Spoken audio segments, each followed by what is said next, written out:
这一节焦点，我们要带大家来关心乌俄战场上出现了重大的变化。我们要来看到的是，从3月份以来呢，俄军是一路的猛攻，夺下了超过3500公里领土。那9月份，大家很关心的是说，现在战况呢明显的放缓了，让外界开始怀疑说，这是不是俄军你开始打不动了呢？所以现在呢，战场上的前线最新战况，我们要请厉将军来帮大家分析。好，我来跟大家报，因为我们经常看俄罗斯的地名，大家都并不了解哈。那如果说用图来说明的话，大家会比较清楚相关的位置哈。我现在首先说明，这个如果说就军事野战战略的角度来看的话，那这场战争，这个俄罗斯打的是标准的外线作战哈，那乌克兰打的是内线作战。那外线作战，这个所谓外线作战就是多线采取向心攻击。那现在俄军来讲的话，我们可以很明显分得出来哈。大概我认为说有3线，第一线是从这个库斯科尔这边沿着苏梅哈，向这边发动攻势，这是第一线。这个所以这边有讲苏梅。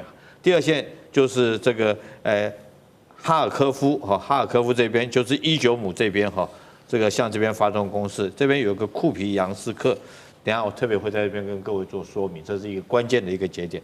第3线就是我们常讲的红军村哈，朝向扎波罗热这方向发动攻势，大概可以区分为这3线在发动攻势。那外线作战有一个这个战胜有一个很重要的一个关键，就是这3线可不可以协同一致、协调一致？如果说有一线没办法协调一致的话，你就很容易被内线作战的军队来讲的话区分击灭。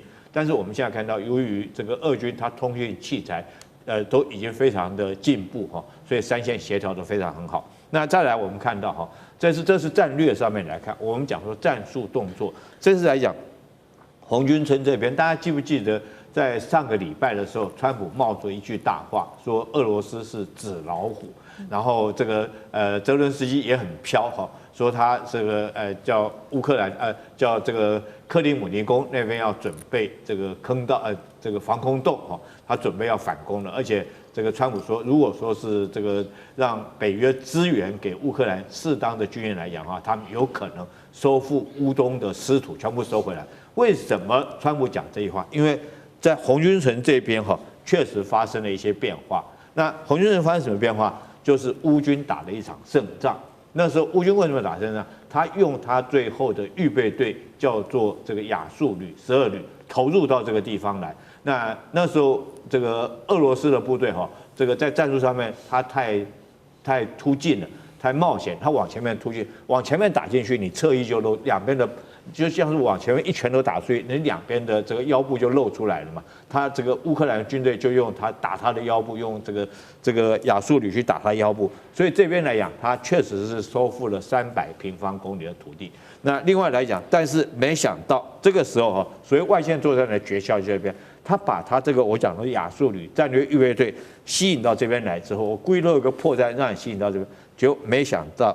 在库皮扬斯克这边，俄军采取了攻势，而且夺取了这个城市。库皮扬斯克是一个什么样的城市？它中间有一条河，那你必须要渡河，渡河攻击很难的。你这个击敌于半渡嘛，那你要完整的渡河，建立滩头堡之后，你后续的战援这边物资要运过去，所以这个俄军原来一直被挡在这条河的这种东岸这边。那现在来讲，他把这个亚速旅吸引到这边，他这边就攻过去，攻过去以后，很快的，他即将会这个攻占195。所以为什么我们说9月份不是没有打动，不是减缓，而是他把这个地方我让出来，这个军队作战不以一城一地得失为胜负，我把这地方让出来，吸引你部队，吸引过来，我从这边采取攻势。他除了这边采取攻势之外，另外在哈尔科夫北边沃尔昌斯克这边也采取攻势，所以我觉得这个我们特别要讲哈，俄军在战略跟战术上面运用确实是配合得非常好。我这边将你部队吸引过来，我就从另外一个方向这个发展发动攻势夺取过去哈。那现在来讲的话，普丁又签了13.5万人的征兵令。我认为来讲，现在这个时间点哈，现在我们讲的这个10月底的时候，刚好是乌克兰的翻江期。翻江期是不适合大军作战的，因为你会陷在泥淖泥泞里面。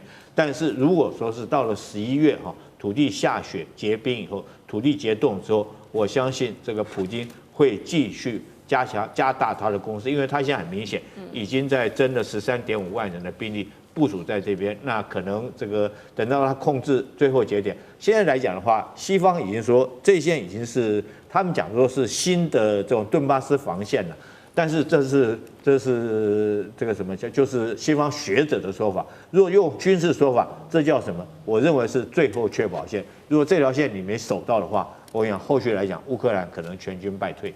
好，谢谢厉将军非常专业帮我们剖析现在最新的战情。但是另外一头我们要来看到是美国它提供的给乌克兰的这个爱国者飞弹，因为过去呢曾经被吹成是防空神话嘛，但是现在战场上传回来的数据好像不是这样哦，说这个拦截率只剩下6%，几乎完全失效。大家就在说是不是乌克兰的防空网面临到巨大的漏洞了呢？张将军，我认为在这一方面是因为这个随着俄乌战争的这个递延之后啊，这些乌克兰来自于获得西方的这些装备呢，它的电站频谱、电子频谱、电子参数啊，被俄罗斯啊这一方面中整完毕，收集了，有大数据的，有资料库了。你就是这些几个频道，你这个是 X 段的，你是 L 频段的，你这是 S 频段还 K 频段，都很清楚。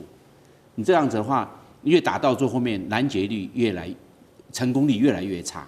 因为电子战的惯性呢，电子战惯性被俄罗斯摸透了，你就是这个样子。那这一个俄罗斯的这些飞弹呢，就可以做一些应对，有一些抗干扰，专门去抗干扰，把这个爱国者2跟爱国者3型的这些飞弹呢，给干扰到它的地方，就变成这样，被掌握住了。整个的节奏，电战的节奏被俄罗斯掌握了，所以现在这个爱国者2或爱23去拦截这些飞弹的，这个成功率就相对有限。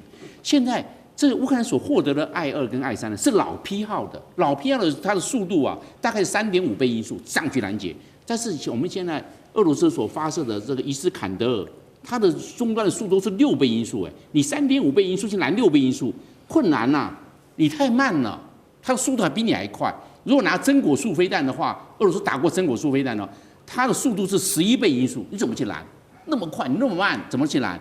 因为在我们叫拦截，在看速度，要比你快，我就拦截到你。结果我就拦截你越跑越远，怎么去拦截？或者在速度上，这个俄罗斯在这方面也占有优势，因为它采取攻势，它发射的是飞弹。第三个，我认为乌克兰训练不够，拿的是老批号的，你是旧弹，因为新弹不会给。爱国者3已经到第3代了，第3代的它的速度是可以达到6倍音速哦，第3代，但它拿的是3.5倍音速老批号。然后现在训练又不够，乌克兰他是上战场了，他能够操作吗？每一个人都老到，你只是刚合格，人家是成熟跟老练，你是要合格阶层，那人家是老练阶层，你合格对老练，当然没办法。所以我认为他的最早消耗过快，补给太快，训练不够，造成他比较战场上比较生疏，对这些武器装备的使用并没有那么老辣。所以它现在拦截的成功率是有限的。俄罗斯在这一方面可能也收集了大数据。原则上，这些电子参数、电子的频谱不外泄的，因为这都是极机密。打仗的时候，如果一泄之后，那我们赶快做调整，因为已经被人家掌握了，所以他都保密不分享，自己弄不到。结果这个乌克兰还被蒙到鼓里，因为这个还蛮有效的。结果一上去之后，弹落荒郊，根本就没有办法拦截到。所以到现在来看的话，乌克兰在这方面是比较吃亏的。最重要的是它的战争的耗损太快，兵员的补充，这个仓促成军，毕竟战力有限。是，确实现在乌克兰的防线吃紧。那川普呢？大家形容说他是不是突然间好像吃了后悔药？因为他批准说提供这个机密情报，要帮助乌军来打俄国境内的能源设施，说下一步还要送上战斧巡弋飞弹。那同时，欧盟也准备要动用冻结的俄罗斯资产来支援乌克兰，但是普丁就放话了，他说：“你敢动用俄国的资产的话，我就把你们的资产全没收。”那北韩方面也是有动作，他们派了2万的工人进驻到俄罗斯生产沙赫的无人机，还有一些军事装备，等同是给了俄军非常强大的后盾。好，不过现在大家很好奇说，川普是真的会提供这个战斧飞弹吗？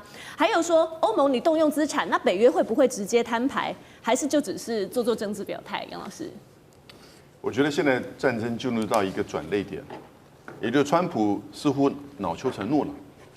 他本来是希望能够去促使停停战，甚至和平协议。他还在阿拉斯加跟华盛顿接待了普京和7位包含泽伦斯基8位欧洲的这些领袖。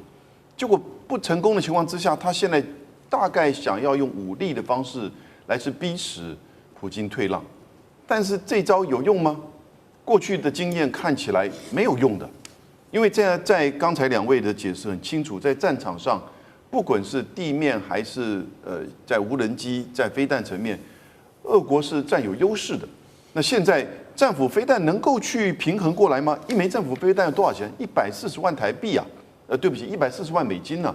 而如果我们看到日本在去年2024年买了400枚的战斧飞弹，居然花了2450亿日元，我算了一下，一枚就400万美元。那当然日本买的一定比较贵，可是呢，在战场上这种可以大概2500公里范围的射程的战斧飞弹，那你能够用几枚？你真的能打吗？你打到俄罗斯的能源的基地或者是军事基地，你会招来俄罗斯怎么样的反制？反制在乌克兰境内的核电厂会不会？甚至反制到北约国家波兰、波罗的海3小国，因为之前他在无人机上面已经这么做了。如果真的打下去，这个战争会升级的。这个战争一旦升级，那就会变成一个区域性的战争，不再是俄乌战争了。区域性的战争就是说，北约会被牵扯进来。当北约牵扯进来的时候，你美国有那个意志。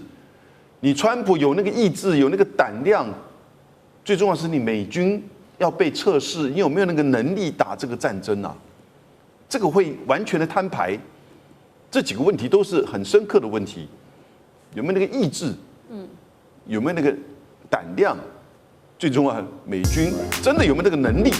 北约有那个能力，搞到后来就是结果就这个战败。或者是干脆就草草的就说赶快结束，寻求和谈。如果这样子的话，其实整个全球对美国、对北约就完全看穿了。我觉得其实现在在就是整个军事的对峙上面对俄罗斯、美国一定要谨慎再谨慎，最好能够去和谈。